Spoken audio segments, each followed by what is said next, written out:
Hey guys, welcome to our channel. So in this video I'm going to show you that how to identify fake account on Facebook. So simply how you can check it. Just I have opened two profile here, one is professional and one is fake. So how you can check first of all the fake profile. So simply when you open this profile, simply check the profile picture, cover photo, and simply check the introduction. Most of fake account have simple introduction or like they have multiple followers, and just uh, check the followers and profile picture. So simply you will understand that this is not a professional account. So after that, just you can check their posts, and you can also read the comments and likes here. You can also check the friend list.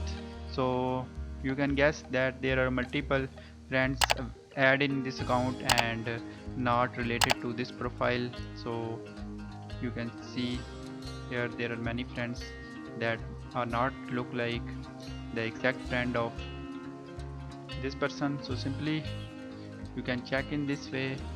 After that, now we will visit a professional profile. So simply here you can check this is a professional profile. Here in intro there is a complete detail like where he lives and where he belongs to. You can also check the profile picture, and now scroll down. You can also check the comments and posts. So here you can also check the all photos and details. So in this way you can easily guess what kind of profile is fake on Facebook.